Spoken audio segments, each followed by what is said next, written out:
Si esercitò da giovine nell'arte di murare e portò lo schifo della calce nelle fabbriche. Si incontrò a far le colle ad alcuni pittori che dipingevano a fresco e, tirato dalla voglia di usare i colori, accompagnòsi con loro, applicandosi tutto alla pittura. Questo è quello che scrive il biografo Giovan Pietro Bellori nel suo testo Le vite dei pittori, scultori e architetti moderni su come è avvenuto l'incontro tra Michelangelo e la pittura. Ovvero che da giovane Michelangelo ha avuto a che fare con l'arte di murare. Abbiamo visto come all'interno del borgo è del tutto plausibile che Michelangelo abbia avuto qualche esperienza da apprendista muratore, perché non solo il padre lavorava nel campo dell'edilizia, ma anche gli zii che lavoravano nel borgo. Forse Michelangelo ha preso parte anche ai lavori di restauro, o perlomeno ha visto da molto vicino i lavori di restauro del santuario di Santa Maria del Fonte, il santuario di Caravaggio, e quindi in questo modo è entrato in contatto con gli artisti. Naturalmente tanti possono essere stati i motivi che hanno scatenato in Michelangelo la predilezione per i colori. Noi possiamo soltanto fare delle supposizioni su come Michelangelo è stato sedotto dalla pittura.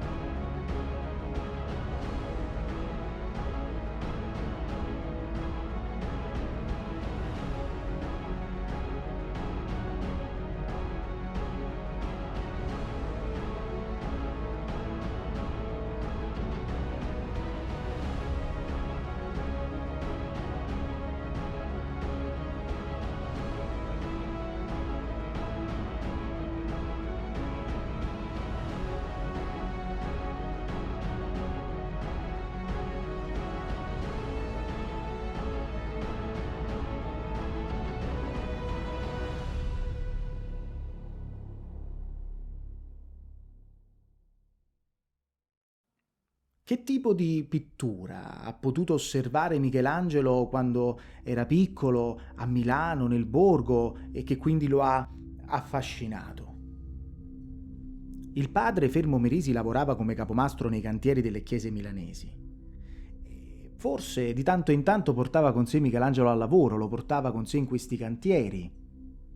Questo però, se è successo, fino al 1576, quando poi esplose la peste e quindi la famiglia Merisi fu costretta a ritornare nel borgo di Caravaggio.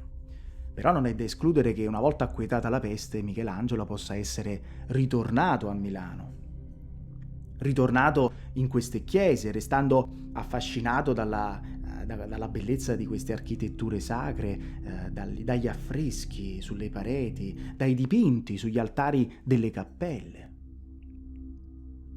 Forse sarà entrato nella cappella Portinari, nella chiesa di Sant'Eustorgio, dove avrà avuto modo di osservare la pittura semplice, comprensibile, con scene calate in ambientazioni reali, con personaggi quotidiani dai volti veri, ovvero la pittura del bresciano Vincenzo Foppa.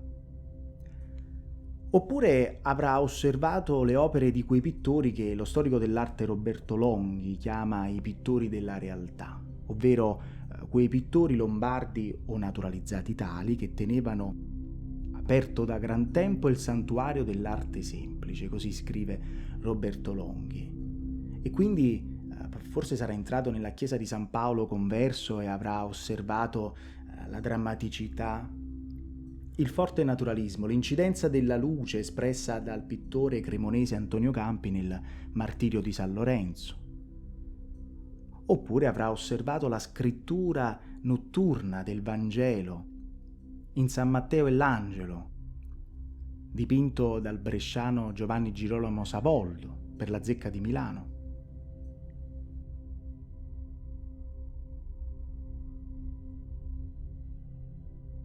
Chissà quante volte all'interno del borgo sarà entrato nella chiesa dei Santi Fermo e Rustico, al cui interno c'è la cappella del Santissimo Sacramento, alla cui confraternita la famiglia di Michelangelo era fortemente legata. La madre lasciò una somma in eredità e lo zio materno Giovanni Aratori era un componente di spicco di questa confraternita. Quindi in un modo o nell'altro Michelangelo sarà entrato e avrà osservato gli affreschi dipinti dal pittore Bernardino Campi. Forse sarà rimasto affascinato da un affresco in particolare, la lavanda dei piedi. Perché se noi osserviamo la parte sinistra di questa rappresentazione, dietro una tavola con qualche oggetto come una sorta di natura morta, c'è un giovane avvolto da una veste. E il braccio muscoloso, il modo in cui volge la testa con il busto girato dalla parte opposta, ci ricordano una delle prime opere conosciute di Michelangelo, il Bacchino malato. Dunque il ricordo di questo personaggio, insieme sicuramente ad altre fonti di ispirazione che poi vedremo più avanti, potrebbe aver contribuito alla realizzazione del Bacchino. Tra l'altro Bernardino Campi realizzò anche dei ritratti per i marchesi di Caravaggio, ritratti che sono irreperibili, noi li conosciamo grazie alle fonti documentarie, ma che Michelangelo può aver visto all'interno del Palazzo dei Marchesi, perché i rapporti appunto tra la famiglia di Michelangelo e i marchesi di Caravaggio erano molto stretti.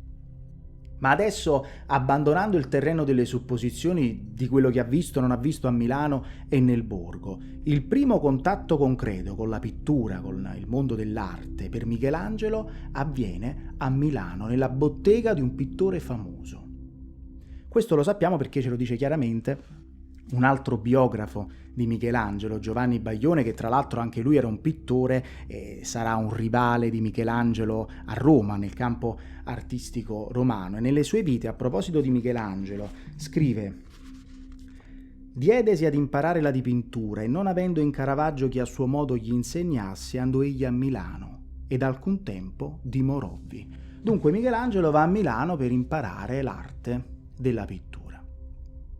Probabilmente perché in quel momento nel borgo non c'era alcun maestro disposto a fargli da insegnante, o semplicemente perché la madre e il nonno volevano per Michelangelo un maestro di spessore, un maestro importante. E a Milano dal 1575 risiedeva un pittore di origini bergamasche, cresciuto a Venezia, e che a Milano godeva di una grandissima fama perché era stato l'allievo di Tiziano Vecellio. Quest'artista si chiama Simone Peterzano e Michelangelo va a studiare proprio nella sua bottega, va a formarsi nella sua bottega. Ma la famiglia Merisi come conosce Simone Peterzano? Come viene fuori la personalità di questo artista? Sappiamo che il padre di Simone Peterzano, Francesco Peterzano, aveva dei possedimenti, dei terreni proprio vicino il borgo di Caravaggio. Quindi per forza di cose doveva essere una persona conosciuta dal nonno di Michelangelo, Giovan Giacomo Aratori, in quanto agrimensore pubblico del borgo, quindi colui che si occupa appunto della misurazione, della divisione, della compravendita dei terreni. Magari in questo modo il nonno ha individuato l'artista a cui affidare l'educazione artistica di suo nipote. E quindi il padre di Peterzano avrà fatto da tramite tra le due parti. Oppure semplicemente la famiglia Merisi conosce Simone Peterzano a Milano prima della peste, perché Simone Peterzano viveva in un appartamento della parrocchia di San Babila, molto vicina alla parrocchia di Santa Maria alla Passarella, dove abitavano i Merisi.